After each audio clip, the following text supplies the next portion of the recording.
Good morning, dear students. Today we are going to move on to our next part of chapter 1.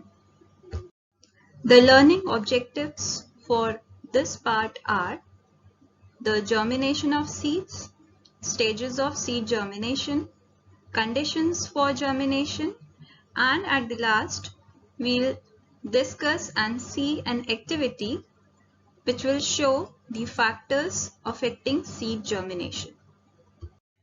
As we have seen yesterday, that seed is a very important part of a plant since it is responsible for the formation of new generation. So, seed germination means development of a seed into a young plant. Or in other words, we can say that growing a new baby plant from the seed is known as seed germination. Now what happens in seed germination?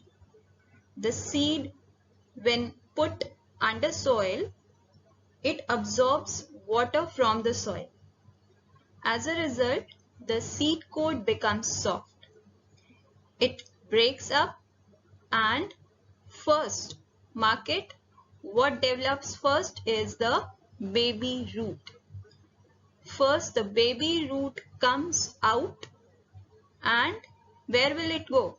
It will go inside the soil, towards the soil, away from light, because roots have the tendency to move away from light. Therefore, they grow inside the soil. And after this, after some time, the baby shoot develops, which develops and grows towards the sunlight, means above the soil. Now this baby plant, after having baby shoot and baby root, is called a seedling. This seedling is still carrying its cotyledon with it and it is getting nourishment for its growth and development from its cotyledons. So, the seedling uses the food stored in the cotyledons for its growth. This diagram is showing you what I have just explained you.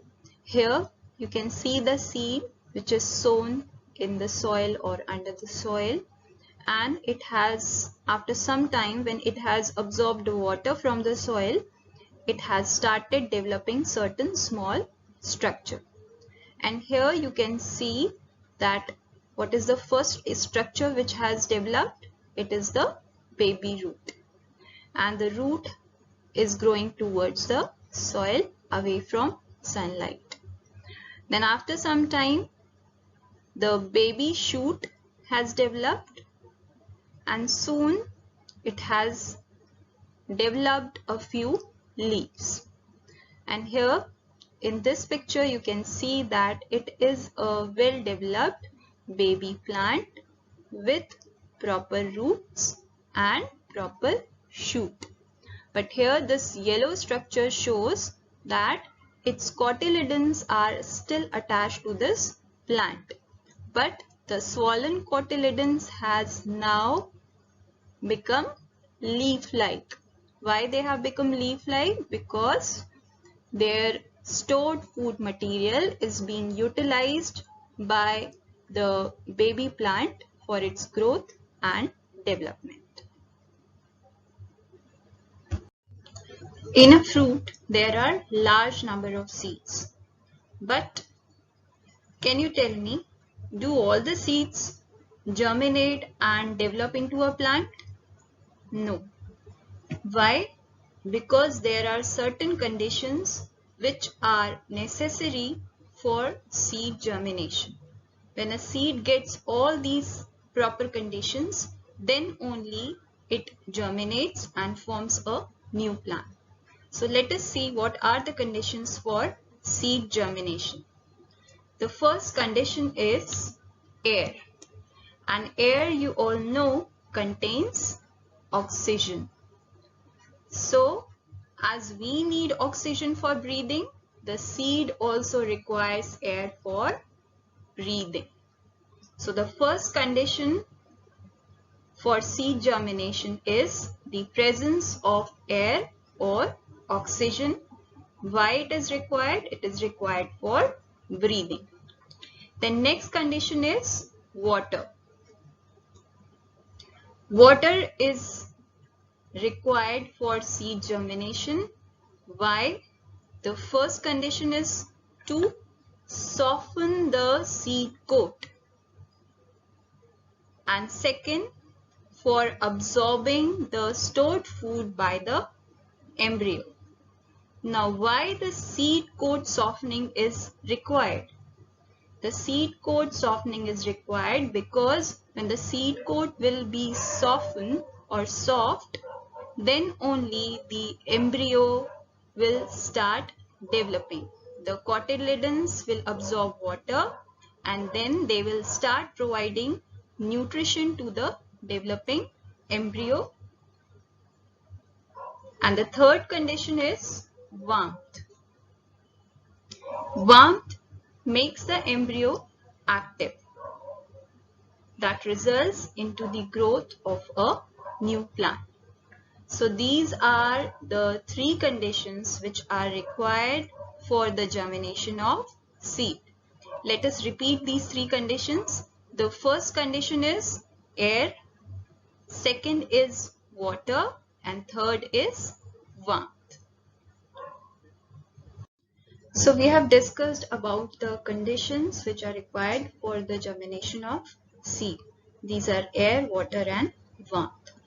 Now here is an activity which will prove at the end that these three things are required or they are necessary for germination.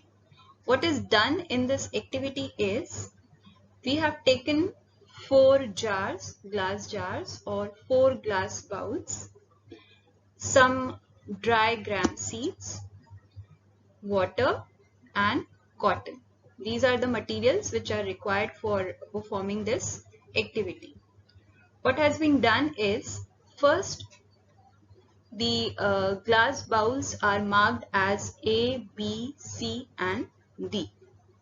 What is done with the first bowl is a few gram seeds are kept in this glass bowl and then it is filled completely with water. You can see in the picture it is filled till the end, and since it is filled fully or completely, it is not getting air properly.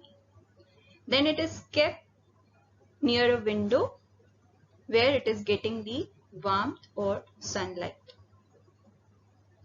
Then in the second bowl, that is bowl B, the gram seeds are kept on moist cotton and then it is kept in a refrigerator. Now in a refrigerator, what will not be there? The seeds will not get warmth. They are having water, they are having air also, but they are not having warmth. In the first condition, the seeds were having water, warmth, but not air. In the second bowl, the seeds are having water, air, but not warmth. Then in the third bowl, the dry seeds are kept in the glass bowl and they are kept near a window where it will get warm. So it is getting warm, it is getting air, but what is not there is the water. What is not there is water. And in the last glass bowl, the gram seeds are kept on moist cotton so that they are getting water, and the bowl is kept near the window where it is getting warmth. So all the three conditions, that is warmth, water and air, these are provided to these gram seeds which are present in bowl D. So what will happen? We have to leave them for some time,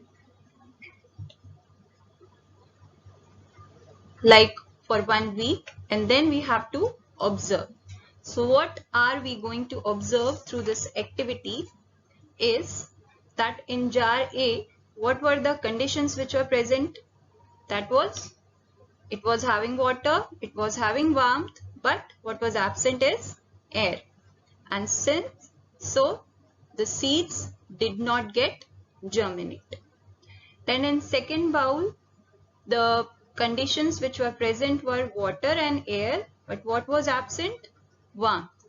So it showed certain symptoms of germination, but not proper. A little growth occurred, but it stopped after some time. Then in bowl C, air and warmth were present, but water was absent, so it did not get germinate. And in the last bowl, that is bowl D, all the three conditions, that is air, water and warmth, were present, and so the seeds showed germination. So this activity proves that the seed germination requires a sufficient supply of water, air and warmth. These are the three conditions which are required for a proper germination of a seed.